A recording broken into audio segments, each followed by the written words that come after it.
missed that. What the hell? Okay. There's no way in hell this is free. Oh my god, hello? Thanks, I guess. Hard right, hard right. Hard right. Oh wait, you guys are in A. Teach me, Yoko.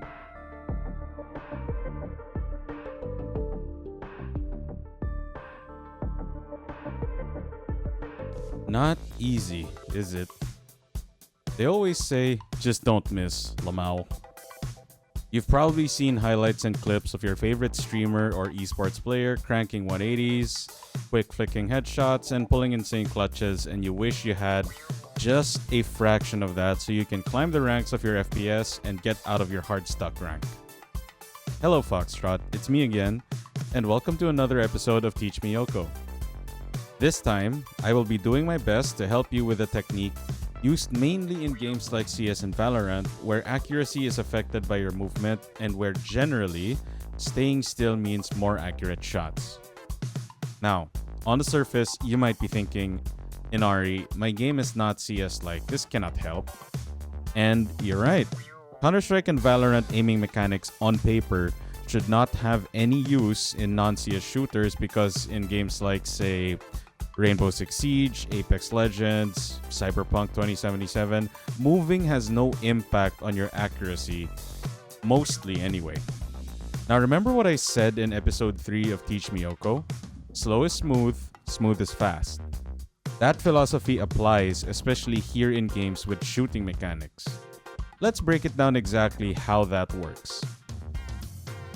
Aiming in games usually can be done in two ways. The first way is moving your gun or adjusting your aim.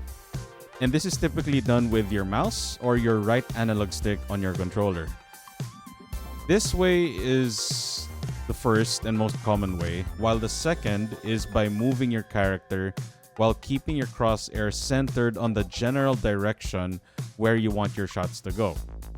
Now the mentality is practically the same for both methods. You are training your crosshair so your bullets go where you want them to go. And the two methods actually do have their advantages and disadvantages. Adjusting your aim or moving your gun is generally the faster method. After all, if you have seen enough guides or streams of any particular shooter, they normally have a camera on top of their mouse that generally demonstrates and showcases their aiming technique. This speed advantage, however, has a trade-off. It's quite inaccurate or inconsistent. How so? You must take into account one important thing here: human error. Now, if you try flicking your mouse or holding the right analog stick to where you want your crosshair to go, you will find that it does not go exactly where you need it to go 100% of the time. You'll usually underswing it or overswing it. And it's not your fault really, because that's really just human design.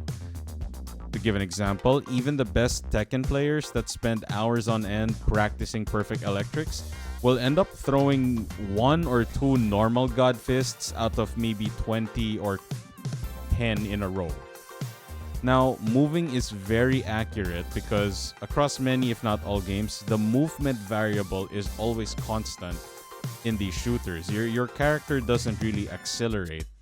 And if you fiddle around with the controls, normally the only acceleration you'll see is for aiming, be it mouse or joystick acceleration. But there is no movement acceleration for your character. Now, of course, the downside is the lack of speed. It is much slower than using your mouse or your right analog stick. By the time you've aligned your crosshair with your left analog stick or your keyboard, which is generally the movement used for these games, your target, especially if it is a real player and not an NPC, they are constantly on the move. They don't want to get shot. Now, people train for this, especially in Counter-Strike and Valorant, and the philosophy is quite simple. You move your crosshair close to your target and then strafe it dead center to where your bullets want to go or need to go. Of course, no one is just keeping the crosshair centered and then using only movement to train their crosshair. They are moving that before they move their character. Essentially, the trick here really is you combine the speed of adjusting your crosshair with the accuracy of movement aiming to align the perfect shot. The coup de grace in the sense really is the movement to line up the crosshair, while swinging the crosshair itself is the build-up to it. This is essentially what most, if not all, high-level players do. They really do combine the best of these worlds in their games, regardless if they are playing Fortnite, Valorant, or any other shooter in the platform right now.